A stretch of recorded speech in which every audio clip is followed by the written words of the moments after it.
ಮತ್ತೆ ಕೊರೋನಾ ಬಂದ್ಬಿಟ್ಟಿದೆ. ಈ ಸಲ ಮತ್ತೆ ಮ್ಯೂಟೇಷನ್ ಆಗಿರ್ತಕ್ಕಂಥ ಒಂದು ಹೊಸ ಕೊರೋನಾ ವೈರಸ್ ಬಂದಿದೆ.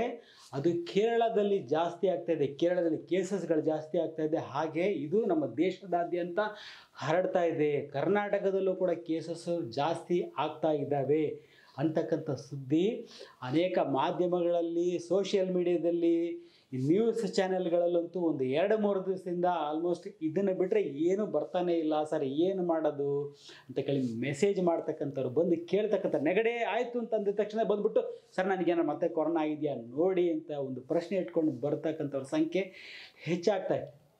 ನೋಡಿ, ಒಂದು ಅಡ್ವೈಸು, ಮೊದಲನೇದಾಗಿ ಈ ಒಂದು ತಲೆಯಲ್ಲಿ ಇಟ್ಕೊಂಬಿಡಿ, 100% ಭಯ ಬೇಡ. ಇದಕ್ಕೆ 100% ಬರಲ್ಲ, ಬರೆದು ಇಟ್ಕೊಳ್ಳಿ. 100% ಕೊರೋನಾ ಮತ್ತೆ ಬರಲ್ಲ. ಯಾಕೆ ಅಂತಂದರೆ, ಯಾಕಂದರೆ ನಾವೆಲ್ಲ ಲಸಿಕೆ ತೊಗೊಂಡ್ಬಿಟ್ಟಿದ್ದೀವಿ ಅದಕ್ಕೆ ಅಲ್ಲ. ನಾವು ಲಸಿಕೆ ತೊಗೊಂಡ್ರೆ 4 ದಿವಸ ಮಾತ್ರ ನಮ್ಮಲ್ಲಿ ಆ ಒಂದು ಇಮ್ಯುನಿಟಿ ಇರುತ್ತೆ. 4 ದಿವಸ ಆದಮೇಲೆ ಇಮ್ಯುನಿಟಿ ಇರಲ್ಲ.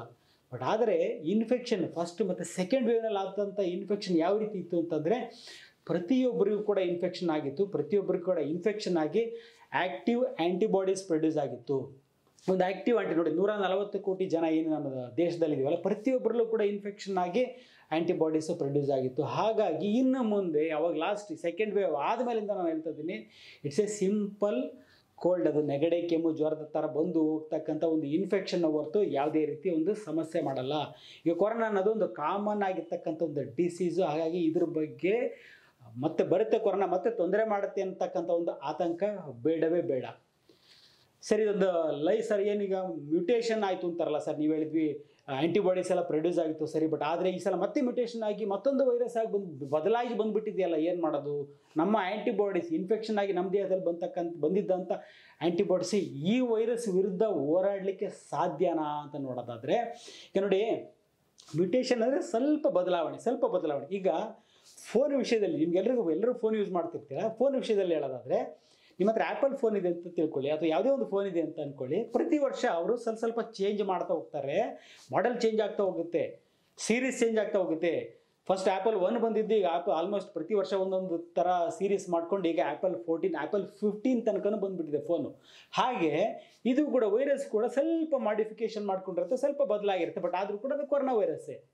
ನೋಡಿ, ಫೋನು ಸೀರೀಸ್ ಚೇಂಜ್ ಮಾಡಿದ್ರು ಕೂಡ ಅದು ಆ್ಯಪಲ್ ವೈರಸ್ಸೇ. ಹಾಗಾಗಿ ನಿಮ್ಮಲ್ಲಿರ್ತಕ್ಕಂಥ ಆ್ಯಂಟಿಬಾಡೀಸು ಈ ಒಂದು ಕೋವಿಡ್ ವಿರುದ್ಧ ಕೆಲಸ ಮಾಡ್ತಕ್ಕಂಥ ಆ್ಯಕ್ಟಿವ್ ಆಗಿ ಇನ್ಫೆಕ್ಷನ್ ಆಗಿ ಬಂದಿರತಕ್ಕಂಥ ಆ್ಯಕ್ಟಿವ್ ಆ್ಯಂಟಿಬಾಡೀಸ್ ಇದೆಯಲ್ಲ, ಇದು 100 ಮ್ಯೂಟೇಷನ್ ಆದರೂ ಕೂಡ ಅದನ್ನು ರೆಕಗ್ನೈಸ್ ಮಾಡಿಬಿಟ್ಟು ಇದೊಂದು ಕೊರೋನಾ ವೈರಸ್ ಅಂತ ರೆಕಗ್ನೈಸ್ ಮಾಡಿಬಿಟ್ಟು ಅದನ್ನು ಬಡ್ದಾಕ್ತಕ್ಕಂಥ, ಅದನ್ನು ಸಾಯಿಸ್ತಕ್ಕಂಥ ಒಂದು ಶಕ್ತಿ ಆಲ್ರೆಡಿ 140 ಕೋಟಿ ಜನರಲ್ಲಿ ಪ್ರತಿಯೊಬ್ಬರಲ್ಲೂ ಕೂಡ ಒಂದು ಆ್ಯಂಟಿಬಾಡೀಸ್ ಪ್ರೊಡ್ಯೂಸ್ ಆಗಿದೆ. ಹಾಗಾಗಿ 100 ಅಲ್ಲ 200% ನಾನು ಕಾನ್ಫಿಡೆಂಟಾಗಿ ಹೇಳ್ತೀನಿ, ಈ ಒಂದು ಇನ್ಫೆಕ್ಷನ್ ಮತ್ತೆ ಜಾಸ್ತಿಯಾಗಿ ಯಾರಿಗೂ ಕೂಡ ತೊಂದರೆ ಕೊಡಲ್ಲ. ನೆಗಡಿ, ಕೆಮ್ಮು, ಜ್ವರ ಥರ ಬಂದು ಹೋಗ್ಬೋದು ಹೊರತು ಯಾರಿಗೂ ತೊಂದರೆ ಕೊಡ್ತಕ್ಕಂಥ ಒಂದು ಇನ್ಫೆಕ್ಷನ್ ಆಗಲಿಕ್ಕೆ ಸಾಧ್ಯನೇ ಇಲ್ಲ.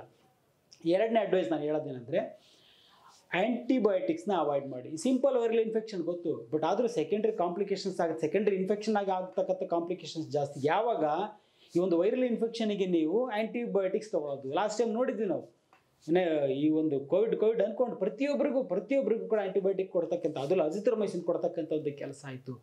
ಈ ಆ್ಯಂಟಿಬಯೋಟಿಕ್ ತೊಗೊಂಡಾಗ ಏನಾಗುತ್ತೆ, ನಮ್ಮ ದೇಹದಲ್ಲಿರ್ತಕ್ಕಂಥ ನಾರ್ಮಲ್ ಬ್ಯಾಕ್ಟೀರಿಯಲ್ ಫ್ಲೋರಾ, ನಮ್ಮ ಒಂದು ಇಮ್ಯುನಿಟಿನ ಬೂಸ್ಟ್ ಮಾಡ್ತಕ್ಕಂಥ ಒಂದು ಬ್ಯಾಕ್ಟೀರಿಯಾ ನಮ್ಮ ಕರಳಲ್ಲಿ ಏನಿರ್ತವೆ, ನಾರ್ಮಲ್ ಬ್ಯಾಕ್ಟೀರಿಯಾ ಇರ್ತವೆ, ಅವೆಲ್ಲ ಸತ್ತೋಗ್ತವೆ.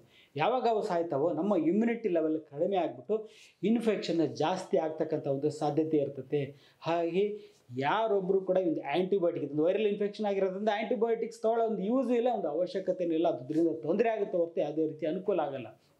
ಮೂರನೇ ಅಡ್ವೈಸ್ ಏನಂತಂದರೆ, ಫುಡ್ ಆಹಾರ ವಿಷಯದಲ್ಲಿ ಬರೋದಾದರೆ ಇದು ಅಂತಲ್ಲ, ಯಾವುದೇ ಒಂದು ವೈರಲ್ ಇನ್ಫೆಕ್ಷನ್ ಆದಾಗಲೂ ಕೂಡ ಡೈಜೆಷನ್ ಅಫೆಕ್ಟ್ ಆಗೇ ಆಗುತ್ತೆ. ಹಾಗಾಗಿ ಈಸಿಯಾಗಿ ಡೈಜೆಸ್ಟ್ ಆಗ್ತಕ್ಕಂಥ ಆಹಾರನ ಉಪಯೋಗಿಸ್ಬೇಕು. ಯಾವುದು ಅಂತಂದರೆ, ಹಣ್ಣು ತರಕಾರಿಗಳನ್ನು ಯಥೇಚ್ಛವಾಗಿ ಉಪಯೋಗಿಸ್ತಕ್ಕಂಥ ಕೆಲಸ, ಯಾಕಂದರೆ ಅವು ಈಸಿಯಾಗಿ ಡೈಜೆಸ್ಟ್ ಆಗ್ತವೆ. ಹಾಗೂ ಈ ಒಂದು ಹಾರ್ಡ್ ಫುಡ್ಡನ್ನು, ಎಸ್ಪೆಷಲಿ ಈ ನಾನ್ ವೆಜಿಟೇರಿಯನ್ ಫುಡ್ಡನ್ನು ಇನ್ಫೆಕ್ಷನ್ ಇದ್ದಂಥ ಸಮಯದಲ್ಲಿ ಅವಾಯ್ಡ್ ಮಾಡ್ತಕ್ಕಂಥದ್ದು ಒಳ್ಳೆಯದು. ಯಾಕಂತಂದರೆ ಅದು ಈಸಿಯಾಗಿ, ನಾನ್ ವೆಜ್ ಅನ್ನೋದು ಈಸಿಯಾಗಿ ಡೈಜೆಸ್ಟ್ ಆಗಲ್ಲ, ಅಬ್ಡಮಿನಲ್ ಡಿಸ್ಕಂಫರ್ಟ್ ಇರ್ತೈತಿ. ಯಾವಾಗ ಸರಿಯಾಗಿ ನಮ್ಮ ಆಹಾರ ಡೈಜೆಸ್ಟ್ ಆಗಲ್ವೋ ಇಮ್ಯೂನ್ ಸಿಸ್ಟಮ್ ಕೂಡ ಅಫೆಕ್ಟ್ ಆಗಿಬಿಟ್ಟು ಇನ್ಫೆಕ್ಷನ್ಸ್, ಎಸ್ಪೆಷಲಿ ವೈರಲ್ ಇನ್ಫೆಕ್ಷನ್ಸ್ ಜಾಸ್ತಿ ಆಗ್ತಕ್ಕಂಥ ಸಾಧ್ಯತೆ ಇರುತ್ತೆ. ಹಾಗಾಗಿ ನಮ್ಮಲ್ಲಿ ಹೇಳ್ತಾ ಇರ್ತೀವಿ, ಯಾವುದೇ ಒಂದು ಆರೋಗ್ಯದಲ್ಲಿ ಏರ್ಪೇರ್ ಆಯಿತು, ಇನ್ಫೆಕ್ಷನ್ ಆಯಿತು, ಜ್ವರ ಆಯಿತು ಅಂತಂದರೆ ನಾನ್ ವೆಜ್ಜನ್ನು ಅವಾಯ್ಡ್ ಮಾಡ್ತೀವಿ ಇದೇ ಉದ್ದೇಶದಿಂದ. ಹಾಗಾಗಿ ಹಣ್ಣು ಮತ್ತು ತರಕಾರಿಯನ್ನು ಜಾಸ್ತಿ ಯೂಸ್ ಮಾಡಿ. 4ನೇ ಅಡ್ವೈಸ್ ಏನಂತಂದರೆ, ನಿಮ್ಮ ಹೆಲ್ತ್ ಬಗ್ಗೆ ಕೇರ್ ಮಾಡಿ. ಕೊರೋನಾ ಬಗ್ಗೆ ಕೇರ್ ಮಾಡಬೇಡಿ. ನೀವು ಕೊರೋನಾ ಅಂತ ಕೊರೋನಾ ಕೇರ್ ಮಾಡಬೇಡಿ. ಹೆಲ್ತನ್ನು ಕೇರ್ ಮಾಡಿ.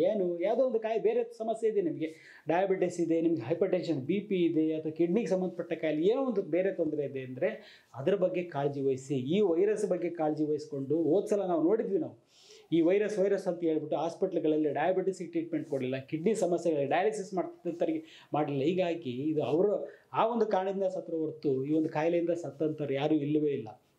ನೆಕ್ಸ್ಟ್ ನನ್ನ ಅಡ್ವೈಸ್ ಏನಂತಂದರೆ, ಅವಾಯ್ಡ್ ವಿಸಿಟಿಂಗ್ ಹಾಸ್ಪಿಟಲ್ಸ್ ಅಂತ ಹೇಳ್ತೀನಿ. ನೆಗಡೆ ಅಂತ ಹೋಗ್ಬಿಟ್ಟು ಎಲ್ಲ ಜನ ಹೋಗ್ಬಿಟ್ಟು ಹಾಸ್ಪಿಟ್ಲ್ ತುಂಬ ಹೋಗಿ ತೋರಿಸ್ಕೊಂಡು ಬರ್ತಕ್ಕಂಥದ್ದನ್ನು ಅವಾಯ್ಡ್ ಮಾಡಿ. ಇದೇ ಸೆಲ್ಫ್ ಲಿಮಿಟಿಂಗ್ ಡಿಸೀಸ್ ಇದು. ತಾನಾಗೆ ಕಂಟ್ರೋಲ್ ಆಗ್ತಕ್ಕಂಥ ಒಂದು ಕಾಯಿಲೆ. ನೀವು ನಿಮ್ಮ ಮನೇಲಿದ್ದಾಗ ಒಂದು ವೈರಲ್ ಯಾವುದೋ ಒಂದು ಇನ್ಫೆಕ್ಷನ್ ಆಗಿರುತ್ತೆ ಅಂತ ಅಂದ್ಕೊಳ್ಳಿ. ಮನೆಯಲ್ಲಿ ಎಲ್ಲರೂ ಇನ್ಫೆಕ್ಷನ್ ಆದರೂ ಅದೇ ಒಂದು ವೈರಸ್ ಆಗಿರ್ತದೆ. ಬಟ್ ಆದರೆ ನೀವು ಹಾಸ್ಪಿಟ್ಲಿಗೆ ಹೋಗ್ತೀರಾ, ಅಲ್ಲಿ 10 ಜನ 100 ಜನ ಬಂದು ಹೋಗ್ತಾ ಇರ್ತಾರೆ. ಪ್ರತಿ ವೆರೈಟೀಸ್ ಆಫ್ ವೈರಸ್ಸು, ಬೇರೆ ಡಿಫ್ರೆಂಟ್ ವೈರಸ್ ಕೂಡ ಅಲ್ಲಿ ಸಿಗುತ್ತೆ, ಬೇರೆ ಬ್ಯಾಕ್ಟೀರಿಯಾಗಳು ಸಿಗುತ್ತೆ. ಹಾಗಾಗಿ ನೀವು ಹಾಸ್ಪಿಟ್ಲಿಗೆ ಹೋದ್ರಿ, ಸಿಂಪಲ್ ಆಗಿರ್ತಕ್ಕಂಥ ಒಂದು ನೆಗಡಿ ಕೆಮ್ಮಿಗೆ ನೀವು ಹಾಸ್ಪಿಟ್ಲಿಗೆ ಹೋದ್ರಿ ಅಂತಂದರೆ ಅಲ್ಲಿಂದ ಬೇರೆ ಇನ್ಫೆಕ್ಷನ್ಸ್ನೆಲ್ಲ ತೊಗೊಂಡು ಬಂದು ಮನೆಯವ್ರಿಗೆ ಎಲ್ರಿಗೂ ಆಡ್ತಕ್ಕಂಥ ಒಂದು ಕೆಲಸ ಆಗುತ್ತೆ. ಹಾಗಾಗಿ it's A self limiting infection. ಆದಷ್ಟು ಮನೆಯಲ್ಲಿ ಇದ್ದುಕೊಂಡು ಕ್ಯೂರ್ ಮಾಡ್ಕೊಳ್ತಕ್ಕಂಥ ಇನ್ಫೆಕ್ಷನು. ಅತಿ ಹೆಚ್ಚಾಗಿ ಏನಾದ್ರು ಒಂದು ಸಮಸ್ಯೆ ಕಾಂಪ್ಲಿಕೇಶನ್ಸ್ ಇದ್ದರೆ ಮಾತ್ರ, ಅಂಥ ಪರಿಸ್ಥಿತಿನಲ್ಲಿ ಮಾತ್ರ ಹೋಗಿ ಹಾಸ್ಪಿಟ್ಲಲ್ಲಿ ಕನ್ಸಲ್ಟ್ ಮಾಡಬೇಕು. ನೆಗಡಿ ಕೆಮ್ಮು ಜ್ವರ ಇರ್ಬೋದಾ, ಕೊರೋನಾ ಇರ್ಬೋದಾ ಅಂತ ಹೇಳ್ಬಿಟ್ಟು ಹಾಸ್ಪಿಟ್ಲಿಗೆ ಹೋಗೋದು, ಟೆಸ್ಟ್ ಮಾಡಿಸ್ತಕ್ಕಂಥದ್ದನ್ನು ಆದಷ್ಟು ಅವಾಯ್ಡ್ ಮಾಡಿ. ಯಾಕಂದರೆ ಅಲ್ಲಿ ಇನ್ಫೆಕ್ಷನ್ ಸಿಗುತ್ತೋ ಹೊರತು ನಿಮಗೆ ಹೆಲ್ತ್ ಅಲ್ಲಿ ಸಿಗ್ತಕ್ಕಂಥ ಸಾಧ್ಯತೆ ತುಂಬ ಕಡಿಮೆ. ನೆಕ್ಸ್ಟ್ ಇನ್ನು ಮೆಡಿಸಿನ್ಸ್ ವಿಷಯಕ್ಕೆ ಬರೋದಾದರೆ ಗೊತ್ತಿದೆ ನಿಮಗೆ, ಯಾವತ್ತಲ್ಲ ಇವತ್ತಿಗೂ ಕೂಡ ಯಾವುದೋ ಒಂದು ಮೆಡಿಸಿನ್ ಇಲ್ಲ. ವೈರಲ್ ಇನ್ಫೆಕ್ಷನ್ಸಿಗೆ ಮೆಡಿಸಿನ್ಸ್ ಇಲ್ಲ, ಇಲ್ಲ ಕೊರೋನಾಗಂತೂ ಇಲ್ಲವೇ ಇಲ್ಲ. ಹಾಗಾಗಿ ಏನು ಮಾಡಬೇಕು, ಸಿಂಪ್ಟಮ್ಯಾಟಿಕ್ ಟ್ರೀಟ್ಮೆಂಟ್, ಲಕ್ಷಣಕ್ಕೆ ಸಂಬಂಧಪಟ್ಟ ಕೆಲವೊಂದು ಮಾತ್ರೆಗಳು. ನೆಗಡಿ ಅಂದರೆ ನೆಗಡಿ ಮಾತ್ರೆ, ಜ್ವರ ಇತ್ತು ಅಂತಂದರೆ ಪ್ಯಾರಾಸ್ಟಮಾಲ್ ಮಾತ್ರೆ, ಕೆಮ್ಮಿತ್ತು ಅಂದರೆ ಕೆಮ್ಮಿಗೆ ಸಂಬಂಧಪಟ್ಟಂಗೆ ಮಾತ್ರೆ ತೊಗೊಂಡು ಕಂಪ್ಲೀಟಾಗಿ ರೆಸ್ಟ್ ಮಾಡಿದರೆ ಸಾಕು. ಈ ಒಂದು ಆ್ಯಂಟಿವೈರಲ್ ಡ್ರಗ್ಸ್ ಲಾಸ್ಟ್ ಟೈಮ್ ಕೊಟ್ಟು ಎಲ್ರಿಗೂ ತೊಂದರೆ ಮಾಡಿರಲ್ಲ, ಆ ರೀತಿ ಆ್ಯಂಟಿವೈರಲ್ ಡ್ರಗ್ಸ್ ಆಗಲಿ, ಈ ಒಂದು ಆ್ಯಂಟಿಬಯೋಟಿಕ್ಸ್ ಆಗಲಿ, ಒಂದು ವಿಟಮಿನ್ ಸಿ ದಿನ ಸಿಗ್ತಾ ಇದ್ರಲ್ಲ ನೀವು, ವಿಟಮಿನ್ ಸಿ ಅದನ್ನಾಗಲಿ, ಜಿಂಕ್ ಆಗಲಿ, ಇದರಿಂದ ಕಾಂಪ್ಲಿಕೇಶನ್ಸ್ ಜಾಸ್ತಿ. ಇಂಥವೆಲ್ಲವನ್ನು ಅವಾಯ್ಡ್ ಮಾಡಿ. ಹಾಗೂ ಇನ್ನೇನು ಕೆಲವೊಂದು ಟ್ರಯಲ್ ಆ್ಯಂಡ್ ಎರರ್ ಅಂತ ಹೇಳ್ಬಿಟ್ಟು ಹೊಸ ಯಾವುದು ಆ್ಯಂಟಿಪ್ರೋಟೋಸವಲ್ಲು, ಈ ಮಲೇರಿಯಾ ಕೊಡ್ತಕ್ಕಂಥ ಮಾತ್ರೆ ಎಲ್ಲದನ್ನು ನಿಮ್ಮ ಮೇಲೆ ಪ್ರಯೋಗ ಮಾಡ್ತಿರಲ್ಲ. ಆ ರೀತಿ ಯಾವುದೇ ಒಂದು ಪ್ರಯೋಗಕ್ಕೆ ಬಲಿಪಶು ಆಗಬೇಡಿ. ಯಾವುದೋ ಒಂದು ಯೂಸ್ ಮಾಡಿಬಿಡಿ. ಎಲ್ಲೋ ಹೇಳ್ತಾ ಇದ್ದಾರೆ ಅದನ್ನು ಯೂಸ್ ಮಾಡಬೇಕು, ಯಾವುದನ್ನು ಯೂಸ್ ಮಾಡ್ತಕ್ಕಂಥ ಕೆಲಸ ಮಾಡಬೇಡಿ. ಸಿಂಪ್ಟಮ್ಯಾಟಿಕ್ ಲಕ್ಷಣಗಳಿಗೆ ಸಂಬಂಧಪಟ್ಟಾಗ ಒಂದು 4 ಮಾತ್ರೆ ತೊಗೊಂಡು ಮನೆಯಲ್ಲಿ ರೆಸ್ಟ್ ಮಾಡಿದ್ರೆ ಸಾಕು. 100 ಅಲ್ಲ 200% ಕ್ಯೂರ್ ಆಗುತ್ತೆ. ಯಾಕಂದರೆ ನಿಮ್ಮಲ್ಲಿ ಆಲ್ರೆಡಿ ಆ್ಯಂಟಿಬಾಡೀಸ್ ಇದೆ. ಇದನ್ನು ಬಡದು ಈ ಒಂದು ವೈರಸ್ನ ಸಾಯಿಸೋದು ಅದಕ್ಕೆ ತೊಂದರೆ ಆಗಲ್ಲ.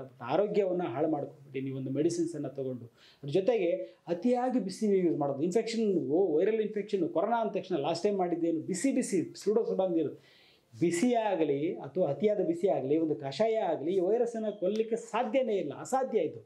ಇದೇನು ಮಾಡ್ಬೋದು, ಕಷಾಯ ಕುಡಿದು ಗ್ಯಾಸ್ಟ್ರಿಕ್ ಮಾಡ್ಕೊಳ್ಳೋದು, ಗಂಟ್ಲು ಉರಿ ಆಗೋದು, ಅಂದರೆ ಡ್ಯಾಮೇಜ್ ಮಾಡ್ಕೊ, ಅತಿಯಾಗಿ ಬಿಸಿ ನೀರನ್ನು ಕುಡಿದು ಥ್ರೋಟ್ ಗಂಟ್ಲಲ್ಲಿ ಗಾಯ ಮಾಡಿಕೊಂಡು ಗಂಟ್ಲಲ್ಲಿ ಮತ್ತೆ ಇನ್ಫೆಕ್ಷನ್ ಆಗಿ ಕೋವಿಡ್ ಇನ್ನೊಂದಿಷ್ಟು ಜಾಸ್ತಿ ಆಗುತ್ತೆ. ಹಾಗಾಗಿ ಅತಿಯಾದ ಬಿಸಿನೀರು, ಅತಿಯಾದ ಕಷಾಯ ಉಪಯೋಗಿಸೋದನ್ನು 100% ಅವಾಯ್ಡ್ ಮಾಡಿ. ತುಂಬ ಎಲ್ಲದಕ್ಕಿಂತ ಇಂಪಾರ್ಟೆಂಟ್ ವಿಷಯ ಏನಂತಂದರೆ ಭಯವನ್ನು ತೆಗೆದಾಕಿ. ಸಿಂಪಲ್ ವೈರಲ್ ಇನ್ಫೆಕ್ಷನ್ ಎಲ್ಲ ನಿಮ್ಮಲ್ಲಿ ಆಲ್ರೆಡಿ ಕೋವಿಡ್ ಇದೆ ನಿಮಗೆ, ಅದು ಏನು ತೊಂದರೆ ಇಲ್ಲ. ಯಾಕಂದರೆ ಆಲ್ರೆಡಿ ನಿಮ್ಮಲ್ಲಿ ಮೆಡಿಸಿನು ಕೂಡ ಕೋವಿಡ್ಗಿಂತ ಮುಂಚೆ, ಈ ಸಲ ಬರೋ ಕೋವಿಡ್ಗಿಂತ ಮುಂಚೆನೇ ನಿಮ್ಮ ದೇಹದಲ್ಲಿ ಮೆಡಿಸಿನ್ ಇರೋದ್ರಿಂದ ನೀವೊಂದು ಆತಂಕ ಪಡ್ತಕ್ಕಂಥ ಒಂದು ಅವಶ್ಯಕತೆ ಇಲ್ಲ. ಬಟ್ ಆದರೆ ಭಯಪಡಿಸೋರಿದ್ದಾರಲ್ಲ ಅವರಿಂದ ಆದಷ್ಟು ದೂರ ಇದೆ. ಭಯಪಡಿಸ್ತಕ್ಕಂಥ ಒಂದು ಮಾಧ್ಯಮಗಳು ಇದನ್ನೇ ತೋರಿಸ್ತಾ ಇರ್ತಾರೆ, ಯಾವುದೋ ಒಂದು ಚಾನಲ್, ಅಂಥದ್ದನ್ನು ಅದನ್ನು ನೋಡೋದನ್ನು ಅವಾಯ್ಡ್ ಮಾಡಿ. ಸೋಷಿಯಲ್ ಮೀಡಿಯಾದಲ್ಲಿ ಇದ್ರ ಬಗ್ಗೆ ಮಾಹಿತಿ ಕೊಡ್ತಾರೆ, ಅಂಥದ್ದನ್ನು ನೋಡೋದನ್ನು ಅವಾಯ್ಡ್ ಮಾಡಿ. ನಿಮ್ಮ ಫ್ರೆಂಡ್ಸು, ರಿಲೇಟಿವ್ಸ್ ಅಥವಾ ಮನೆಯಲ್ಲಿ ಇದ್ರ ಬಗ್ಗೆ ಹೇಳ್ತಾ ಇರ್ತಾರೆ, ಅಂಥವ್ರಿಂದ ಆದಷ್ಟು ದೂರ ಇರಲಿ. ಭಯವನ್ನು ತೆಗೆದಾಕಿದ್ರೆ ಸಾಕು, ಆಟೋಮೆಟಿಕ್ಕಾಗಿ ನಿಮ್ಮ ದೇಹ ಈ ವೈರಸ್ಸನ್ನು ಹೊಂದಾಗ್ತಕ್ಕಂಥ ಒಂದು ಕೆಲಸ ಮಾಡ್ತದೆ. 100 ಅಲ್ಲ 200% ಕಾನ್ಫಿಡೆಂಟಾಗಿ ಹೇಳ್ತೀವಿ, ಈ ಸಲ ಯಾವುದೇ ಕಾರಣಕ್ಕೂ ಈ ಒಂದು ಕೋವಿಡ್ ಅನ್ನೋದು ಸಿಂಪಲ್ ವೈರಲ್ ಇನ್ಫೆಕ್ಷನ್ ಆಗಿ ಹೋಗುತ್ತೆ ಹೊರತು ಯಾರೊಬ್ಬರಿಗೂ ತೊಂದರೆ ಮಾಡಲ್ಲ, ಯಾರಿಗೂ ಕೂಡ ಕಾಂಪ್ಲಿಕೇಶನ್ಸ್ ಆಗಲ್ಲ, ಯಾರೂ ಕೂಡ ಹಾಸ್ಪಿಟ್ಲಲ್ಲಿ ಅಡ್ಮಿಟ್ ಆಗ್ತಕ್ಕಂಥ ಒಂದು ಪರಿಸ್ಥಿತಿ ಬರೋದೇ ಇಲ್ಲ.